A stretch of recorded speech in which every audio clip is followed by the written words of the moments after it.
You are not a spy. You are not a hero. You are a forensic accountant who drove a 2019 Honda Civic, worked for $22 an hour, and made one copy of one document 3 weeks ago. Right now, 3 of the most powerful organizations on Earth are trying to find you before the others do. The cartel wants the files back. They have operatives in 40 countries and a reputation for making problems disappear permanently. The CIA wants the files and silence. They have black budgets, ghost operatives, and legal authority to act in ways that officially never happened. The FBI wants to know why the first 2 are so afraid of what you are holding. 40,000 agents, the most sophisticated surveillance infrastructure ever built. All 3 of them are looking for you right now. None of them can find you. This is how that happened. 6 weeks ago, you were nobody. Not nobody in a dramatic way, just nobody in the way that most people are nobody. You rented a 2-bedroom apartment in Phoenix, Arizona. You worked freelance forensic accounting for law firms, due diligence reviews, financial audits. Quiet work. The kind of job nobody at a party ever wants to hear about. But forensic accounting is detective work. You follow money. Through shell companies and offshore accounts and layered transactions designed specifically to prevent someone like you from following them, most of the time the money leads somewhere predictable. A fraud. An embezzlement. A tax scheme built by someone who thought they were cleverer than they were. A law firm hired you for what appeared to be a routine assignment. A mid-sized pharmaceutical company being acquired. Standard due diligence.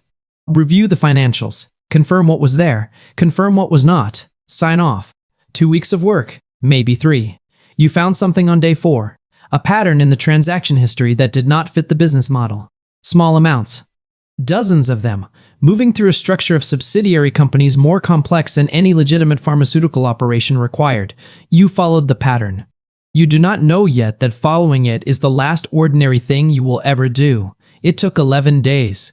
The trail went through 6 countries, to 17 corporate entities, through 3 different currencies and 2 different cryptocurrency networks.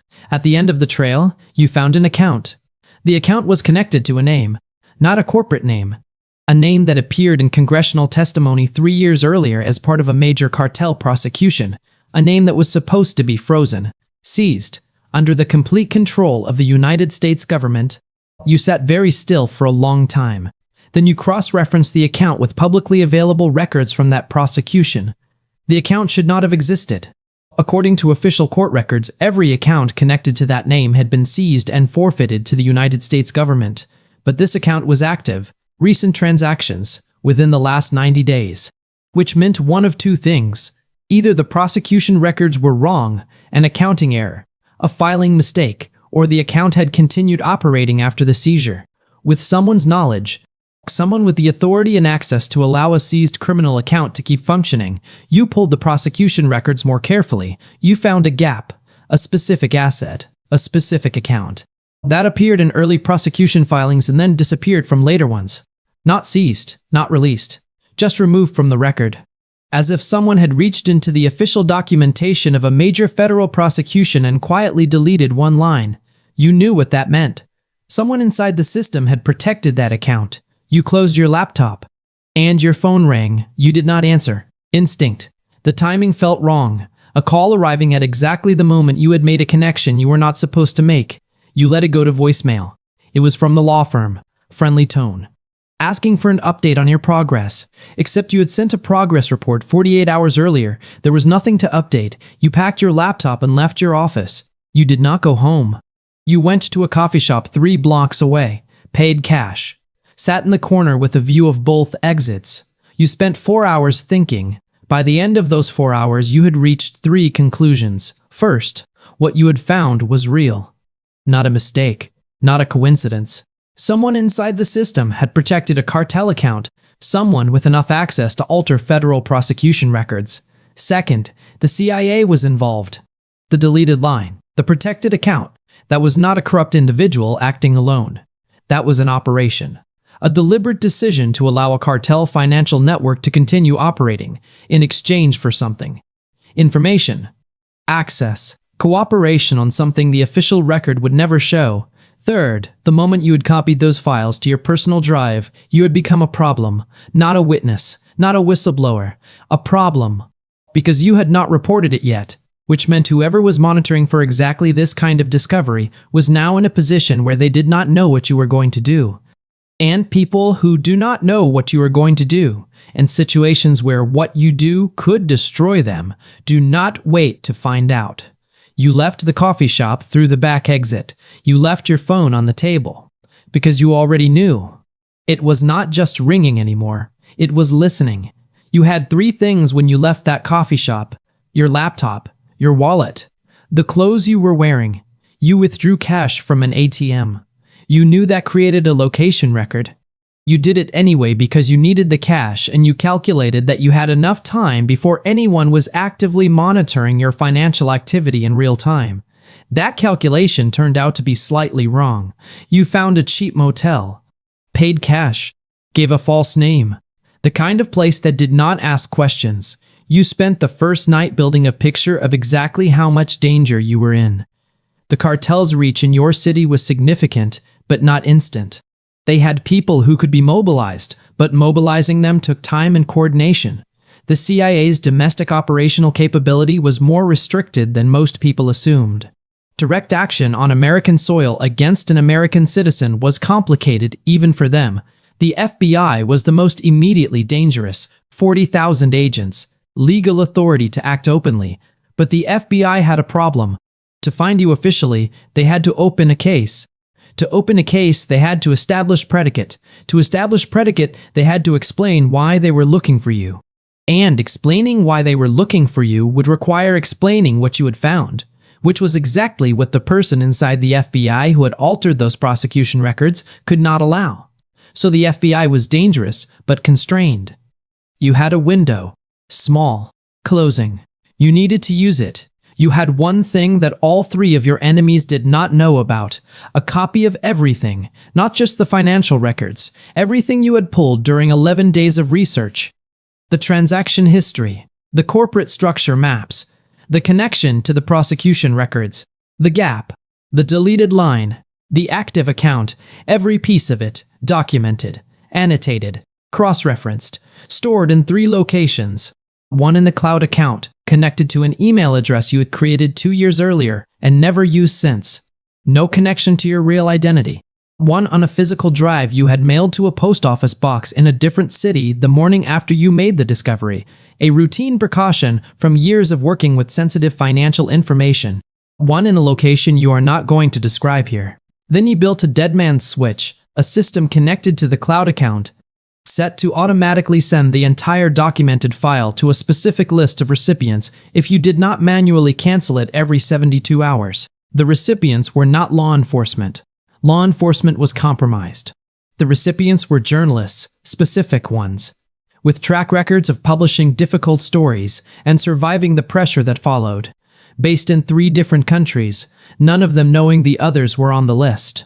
When the switch was live, you sent a single message to 3 separate contact points. One connected to the cartel, one that you believed would reach the CIA, one that you knew would reach the person inside the FBI. The message was identical to all 3. I have everything.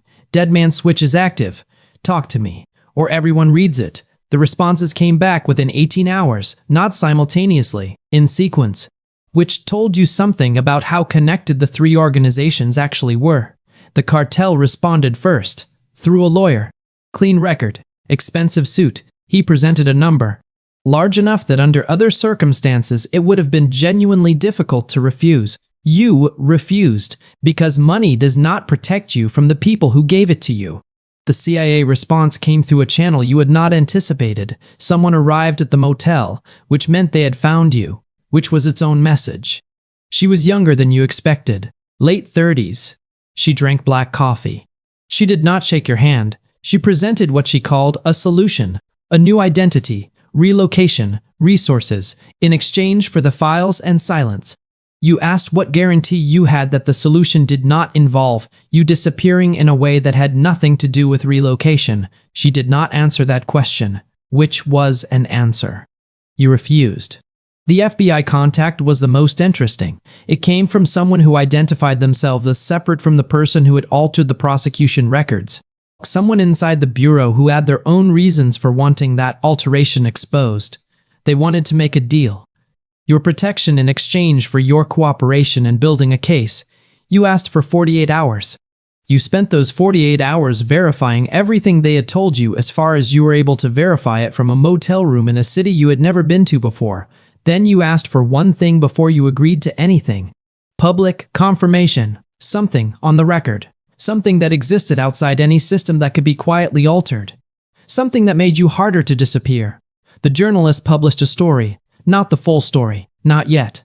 A specific piece, carefully constructed with the information you provided, containing enough verified detail to be undeniable, containing enough of the shape of the larger story to make clear that more existed. The story named no names.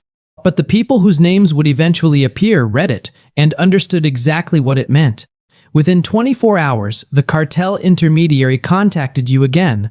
The conversation was different this time. Not an offer. A question. What do you want? You told them. You want to live, quietly, without looking over your shoulder for the rest of your life. You have no interest in destroying anyone. You have no political agenda. You made a discovery you did not ask for, and you handled it the only way that gave you a chance of surviving it. Walk away. And you walk away.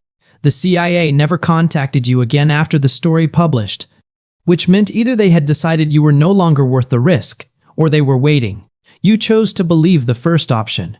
You had no evidence for either. The FBI contact came through on their side of the arrangement. Quietly. 2 channels that protected both of you.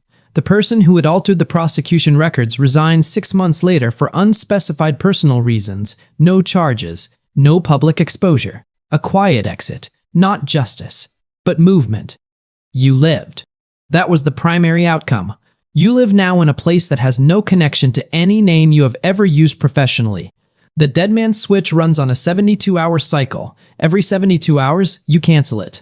Every 72 hours, you are still here. Here is the thing nobody tells you about doing the right thing. It does not feel the way it looks in movies. It does not feel like a speech or a moment or a sunrise. It feels like a motel room in a city you have never been to, a laptop open on a bed, a dead man's switch that needs to be reset before midnight, and the complete understanding that the life you had before is finished. It feels like choosing something true over something safe, knowing full well that true and safe are almost never the same thing. You were nobody 6 weeks ago. You are still nobody, just a different kind. The kind that 2 senators and a former DEA director would very much like to find. The cartel is still looking.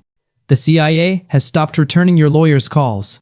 And somewhere in a parking lot in Buckeye, Arizona, there is a 2019 Honda Civic with 4 bad tires and a registration that leads nowhere.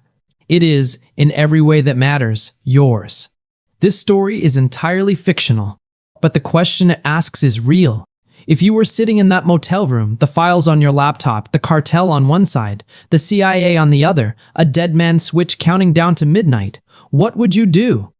Drop your answer in the comments. I read every single one. If this one hit different, subscribe. The next story is already written. See you there.